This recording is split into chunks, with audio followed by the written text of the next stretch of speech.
तो कहिए दोस्तों, कैसे हैं आप लोग। जी हाँ दोस्तों, आज हम आपके लिए लेके आए हैं एक बेहतरीन वीडियो जो काफ़ी डिमांड में है और काफ़ी कमेंट के साथ आया है कि आप नए सत्र का वीडियो बना के दें, नया प्रोसेस के साथ किस तरीके से फॉर्म को भरा जाएगा और किस तरीके से हम प्राइमरी और जूनियर का स्कूल मान्यता रजिस्ट्रेशन ले सकते हैं।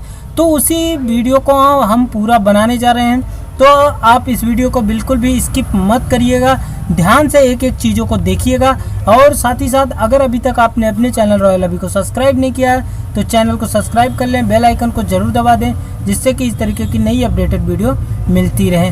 तो चलिए जानते हैं किस तरीके से प्राइमरी और जूनियर स्कूल का रजिस्ट्रेशन ले सकते हैं, यानी स्कूल मान्यता ले सकते हैं। तो चलिए शुरू करते हैं। तो यहाँ पे सबसे पहले आपको टाइप करना है प्रेरणा पोर्टल यूपी।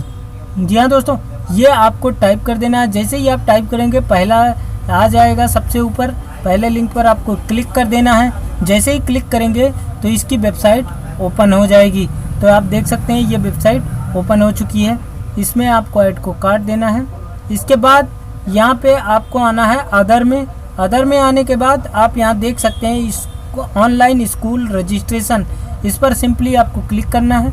जैसे ही आप क्लिक करते हैं, क्लिक करने के बाद आपको इस तरीके का पोर्टल दिखाई पड़ेगा। यहाँ आपको इसकी फर्स्ट वीडियो हमने डाली हुई है, आप उसे देख लें, इसके डिस्क्रिप्शन में मिल जाएगा उसका लिंक। वहाँ से आप देख सकते हैं कि क्या क्या डॉक्यूमेंट, क्या क्या नए नए प्रोसेस, नई नई क्राइटेरिया बनाई गई है, वो सारी चीज़ें आप देख सकते हैं। तो गाइडलाइन पे आपको आना है, शासनादेश पर क्लिक करना है। जो लोग नहीं देखे हैं वो लोग पुराने वीडियो ज़रूर देख लें। उसके बाद हम आगे बढ़ते हैं नए प्रोसेस पर कि किस तरीके से फॉर्म को फिल कर सकते हैं। तो यहाँ पे सबसे पहले आपको करना क्या है कि आपको नया रजिस्ट्रेशन करना है। तो आपको अपना रजिस्ट्रेशन करने के लिए साइन अप पर क्लिक कर देना है।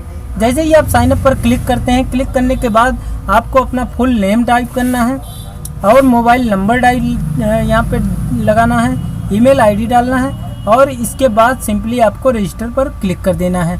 तो चलिए इस प्रोसेस को हम कर लेते हैं, फिर आपको आगे बताते हैं। तो जब आप इसे डालते हैं तो यहाँ पे आपके मोबाइल पर एक OTP भेजी जाएगी 4 अंक की। उस OTP को फिल करना है और रजिस्टर कर देना है। जैसे ही आप रजिस्टर करते हैं उसके बाद फिर से यही पेज खुलेगा। यहाँ पे आपको यूज़र नेम और पासवर्ड, इसके लिए आपको पासवर्ड के लिए अगर आपको नहीं मिलता है पासवर्ड तो आप यहाँ पे फॉरगेट पासवर्ड पर क्लिक कर सकते हैं। यहाँ पे इंटर रजिस्टर्ड मोबाइल नंबर आपको फिल करना है। मोबाइल नंबर जैसे फिल करेंगे, फिल करने के बाद आपको यहाँ पे आपके मोबाइल पर पासवर्ड मिल जाएगा। तो चलिए, जैसा कि आप लोग देख सकते हैं हमने फॉरगेट पासवर्ड कर लिया, पासवर्ड हमारे मोबाइल पे आ चुका है और हमने यहाँ पे अपना यूज़र नेम, आपका वही मोबाइल नंबर रहेगा और पासवर्ड फिल करेंगे। उसके बाद साइन इन पर क्लिक करेंगे। तो चलिए साइन इन करके आगे बढ़ते हैं। तो जैसे ही आप साइन इन पर क्लिक करेंगे आपके मोबाइल पर दोबारा OTP भेजी जाएगी और आपको वो OTP डालना है और इस तरीके का पेज खुलेगा। यहाँ पे आपसे पूछा जा रहा है कि नवीन मान्यता या अस्थाई मान्यता, तो आपको चयन करना है। तो यहाँ पे हम नवीन मान्यता पर क्लिक कर देते हैं। नवीन मान्यता पर क्लिक कर देते हैं। इसके बाद यहाँ पे कह रहा है कि आप अपना नया पासवर्ड बना सकते हैं। तो चलिए हम नया पासवर्ड बना लेते हैं। तो जैसा कि आप लोग देख सकते हैं हमने पासवर्ड यहाँ पे डाल दिया है। इसके बाद are you sure change your password पर ओके पर क्लिक कर देना है। जैसे ही ओके पर हम क्लिक करते हैं उसके बाद आप देख सकते हैं पासवर्ड अपडेट सक्सेसफुल। इसके बाद ओके पर क्लिक करेंगे तो आप लोग देख सकते हैं इस तरीके से आपको आएगा सेवा में बेसिक शिक्षा अधिकारी। यहाँ पे आपको अपना ज़िला सेलेक्ट कर लेना है, जो भी आपका ज़िला पड़ता है। तो मान लीजिए मैं अयोध्या यहाँ पे सेलेक्ट कर ले रहा हूँ। आपका जो ज़िला होगा वो आप सेलेक्ट करिएगा। सेलेक्ट करने के बाद आपको सिंपली यहाँ पे आपको फिल करना है विद्यालय का नाम, यहाँ पे आपको डालना है और नवीन। इसके बाद कक्षा का प्रकार 1 से 5 तक या 6 से 8 तक, जो भी है आप वह डाल सकते हैं। तो जैसे 1 से 5 तक। इसके बाद आपको अपने स्कूल का पूरा पता यहाँ पे भर देना है, फिल कर देना है। फिल करने के बाद आपको स्क्रॉल डाउन करना है। स्क्रॉल डाउन करने के बाद आप यहाँ देख लेंगे स्थान, आपका जो ज़िला आप डाले रहेंगे वो ज़िला दिखाई पड़ेगा। इसके बाद डेट दिखाई पड़ेगा और यहाँ पे आपको यहाँ पे समिति अध्यक्ष प्रबंधक का हक यहाँ पे अपलोड करना है। अपलोड करने के बाद सुरक्षित व आगे बढ़े पर क्लिक कर देना है। तो चलिए हम इसे फिल कर लेते हैं, फिर आगे बढ़ते हैं। तो जैसा कि आप लोग यहाँ देख सकते हैं कि प्राथमिक स्तर कक्षा 1 से 5 तक आवेदन शुल्क 5,000 रुपये है। उच्च प्राथमिक स्तर 6 से 8 तक 10,000 रुपये 31 दिसंबर तक है, यानी कि आपको 31 दिसंबर तक इसे फिल कर देना है। तो आइए, इसके बाद मान्यता हेतु आवश्यक पत्राजात यहाँ पे आपको देखने को मिल जाएगा। क्या क्या डॉक्यूमेंट लगने वाले हैं यहाँ पे आप देख सकते हैं। बोर्ड भरा हुआ आवेदन पत्र, शासनादेश, ये पूरा आप पढ़ लीजिए। इसको पढ़ने के बाद आप आगे बढ़िएगा। तो चलिए आगे बढ़ते हैं। यहाँ पे आपको सिंपली यहाँ मैंने शासनादेश संख्या इतना सितंबर को 20 भली भांति पढ़ लिया है। आगे बढ़ें, इस पर क्लिक करेंगे। क्लिक करने के बाद एक एरर आ रहा है क्योंकि काफ़ी देर से लॉगिन है, तो मैं इसे फिर से लॉगिन कर लेता हूँ। जैसा कि हमने आपसे बताया, यहाँ पे आपको चेक मार्क करना है, आगे बढ़ने पर क्लिक कर देना है। जैसे ही आप आगे बढ़ने पर क्लिक करते हैं, आपको सिंपली आपका पूरा फॉर्म खुल जाएगा। यहाँ पे आपको विद्यालय का नाम आ जाएगा। इसके बाद शैक्षणिक सत्र आपको सेलेक्ट कर लेना है और आपका ज़िला यहाँ पे शो हो जाएगा और डाक पता यहाँ पे आपने जो एड्रेस फिल किया था वो शो हो जाएगा। इसके बाद आपका ये क्षेत्र ग्रामीण है या शहरी वो आपको सिलेक्ट कर लेना है। पिन कोड भर देना है। इसके बाद ब्लॉक या टाउन क्या है वो आपको सिलेक्ट कर लेना है, जो भी है। इसके बाद अपना मोबाइल नंबर और फैक्स नंबर अगर हो तो डाल सकते हैं, नहीं तो छोड़ देंगे। इसके बाद आपको ईमेल आईडी, मोबाइल नंबर और निकटतम पुलिस स्टेशन का नाम यहाँ पे फिल करना है। विद्यालय का प्रतीक चिन्ह यानी लोगो आपको यहाँ पे अपलोड कर देना है। आवेदक की फ़ोटो, ये आवेदक की फ़ोटो यहाँ पे अपलोड कर देनी है।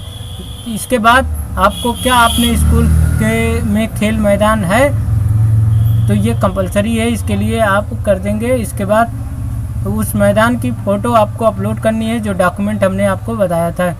खेल मैदान का डॉक्यूमेंट आपको अपलोड करना है।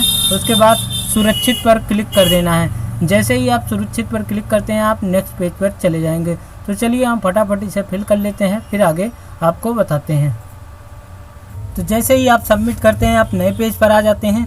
यहाँ पे न्यास समिति प्रबंधन का कब शिलान्यास हुआ था वो आपको फिल कर देना है। तो जब ये हुआ था वो आपको डाल देना है। इसके बाद प्रबंध समिति का नाम यहाँ पे टाइप करना है। इसके बाद यहाँ पे आप देख सकते हैं प्रबंध समिति पंजीकृत है या नहीं वो आपको फिल कर देना है।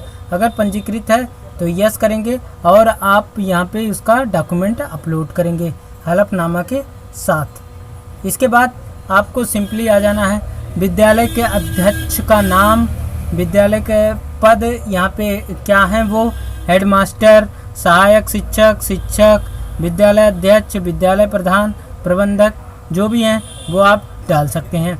इसके बाद उनका पता फिल करेंगे, कार्यालय का मोबाइल नंबर यहाँ पे डालेंगे, आवास मोबाइल नंबर यहाँ पे फिल करेंगे और मोबाइल नंबर यहाँ पे डाल देंगे। इसके बाद फ़ोटो युक्त वोटर आईडी कार्ड, आधार कार्ड, पैन कार्ड, कोई भी एक आईडी प्रूफ यहाँ पे अपलोड करना है। यहाँ पे आईडी कार्ड में आप आधार कार्ड, पैन कार्ड या वोटर आईडी कार्ड अपलोड कर सकते हैं। तो चलिए इसको अपलोड करके हम आगे बढ़ते हैं। जैसे ही आप सबमिट करके आगे बढ़ेंगे, सबमिट करने के बाद आपको यहाँ पे अगला पेज मिलेगा, विद्यालय की प्रकृति और क्षेत्र। यहाँ पे शिक्षा का माध्यम आप देंगे, हिंदी माध्यम है या इंग्लिश मीडियम या हिंदी मीडियम। इसके बाद आपका विद्यालय के पास भवन आपका निजी है या किराए का भवन है। अगर किराए का है तो किराए पे सेलेक्ट करेंगे। इसके बाद लीज की प्रारंभिक दिनांक और लीज की अंतिम दिनांक यहाँ पे डालेंगे। या आपका निजी है तो आप यहाँ पे निजी पर क्लिक करेंगे और इसके बाद रजिस्ट्री दस्तावेज अपलोड करें। विद्यालय के पास आप उनका निजी भवन या किराए भवन का साक्ष्य यहाँ पे अपलोड करेंगे। इसके बाद अग्निशमन प्रमाण पत्र। इसके बाद भू उपयोग विद्यालय नाम हेतु स्थिति आप यहाँ पे डाल, जो आपके ज़मीन का दस्तावेज है वो आप अपलोड करेंगे। बिल्डिंग की फ़ोटो आपको अपलोड करनी है। इसके बाद नेशनल बिल्डिंग कोड प्रमाण पत्र यहाँ पे अपलोड कर देना है।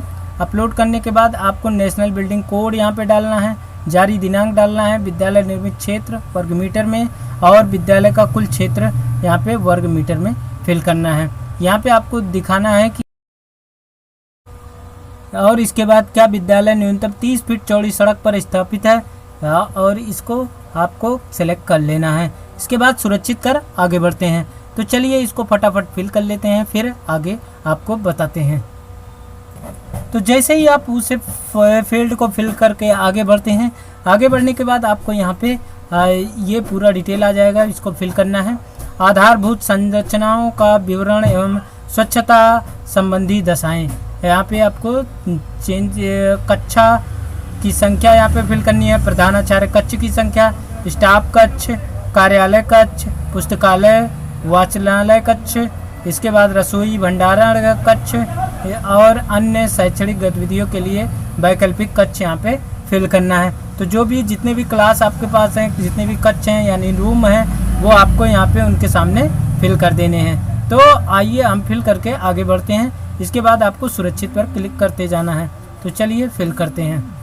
तो यहाँ पे एक चीज़ आपको बताना भूल गए, जैसे ही आप कक्ष की संख्या डालेंगे, आपको यहाँ पे औसतन आकार यहाँ पे वर्ग फीट में फिल करना है। ये सैंपल हमने आपको दिखा दिया है 500। इसके बाद आपको हर क्लास की फ़ोटो अपलोड करनी है, उसी तरीके से बाकियों का भी अपलोड कर। जैसे ही आप पूरे रूम की संख्या डालकर आगे बढ़ते हैं, आपको आगे बढ़ने के बाद ये ऑप्शन दिखाई पड़ेगा। यहाँ पे क्या समस्त सुविधाओं तक बाधा रहित पहुँच है, ये अगर हाँ तो यस करेंगे, टिक लगा देंगे। इसके बाद शिक्षक अधिगम सामग्री सूची संलग्न करें, ये हमने आपको फर्स्ट वीडियो में बताया हुआ है, उसको आप यहाँ अपलोड कर दें। क्या आप क्रीड़ा और खेल उपकरण सूची संलग्न करना चाहते हैं? हाँ तो हाँ करेंगे, नहीं तो नहीं, ये भी हमने आपको वीडियो में बताया हुआ था। इसके बाद पुस्तकालय की सुविधा, ये सारी चीज़ें आपको पुस्तकों की संख्या सूची संलग्न करना, ये सारी चीज़ें जो इसमें बताई गई हैं, जो पूछी जा रही हैं, वो सारी चीज़ें हमने आपको बताई थी। पेयजल के प्रकार, पेयजल की सुविधा संख्या और मूत्रालयों WC के प्रकार, बालिकाओं के लिए अलग से शौचालय की फ़ोटो, बालिकाओं के लिए अलग से शौचालय, बालक और बालिकाओं के लिए अलग अलग शौचालय, और शिक्षण संबंधी दशाएँ यहाँ पे आप देख सकते हैं। बालक एवं बालिका की विज्ञान सामग्री संलग्न और काष्ठोपकरण सामग्री संलग्न। इसके बाद पठन पाठन सामग्री, ये सारी चीज़ें आपको अपलोड करनी है। अपलोड करने के बाद सुरक्षित कर आगे बढ़ना है। तो चलिए इसे फटाफट अपलोड कर लेते हैं, फिर आगे बढ़ते हैं। तो जैसे ही आप सेव करते हैं, सफलतापूर्वक सुरक्षित हो गया, इस पर क्लिक करेंगे। क्लिक करने के बाद आप देख सकते हैं यहाँ पे जो नाम है शपथ प्रबंधक का, वो नाम आ जाएगा। इसके बाद शिक्षक जो आपने स्कूल का नाम डाला है, वो स्कूल का नाम आ जाएगा। इसके बाद आपको स्क्रॉल डाउन करना है, यहाँ पे आपको वही पुराना पूरा डिटेल का फॉर्म मिल जाएगा। इसके बाद आपको सिंपली इस पर क्लिक करना है, सुरक्षित करे पर क्लिक कर देना है। जैसे ही सुरक्षित करे पर क्लिक करते हैं, आप अगले चरण में चले जाते हैं। यहाँ पे आपसे पूछा जाएगा सुरक्षित कोर्स, FD, NSC जो भी है उसका आप यहाँ अपलोड करेंगे। अपलोड करके आपको यहाँ पे IFSC कोड डालना है, सुरक्षित कोड संख्या डालनी है, बैंक का नाम यहाँ पे डालना है जो भी आप सेलेक्ट करेंगे। जैसे आप NSC सेलेक्ट करते हैं तो NSC संख्या, और यहाँ पे NSC राशि 25,000। इसके बाद पोस्ट ऑफिस का पता, पोस्ट ऑफिस का नाम यहाँ पे फिल करना है। अगर FD करते हैं तो FD में आपको बैंक का नाम नहीं डालना है, सुरक्षित कोड संख्या डाल देनी है और IFSC कोड डाल देना है। इसके बाद सुरक्षित कोष पत्र जो आपको मिला हुआ है FD का, वो आपको अपलोड करना है। इसके बाद सुरक्षित करके आगे बढ़ जाना है। तो चलिए इसे हम फटाफट करके आगे बढ़ते हैं। तो जैसे ही आप इसे सुरक्षित करते हैं, आगे बढ़ते हैं, यहाँ पे आपकी धनराशि जमा करने का चालान फॉर्म आ जाएगा। बेसिक शिक्षा विभाग EDU, इसके बाद 17 आ जाएगा, आपके जमाकर्ता का नाम आ जाएगा जिस नाम से है, और उपकोषागार स्कूल का नाम आ जाएगा, पता आ जाएगा यहाँ पे, और अमाउंट आ जाएगा।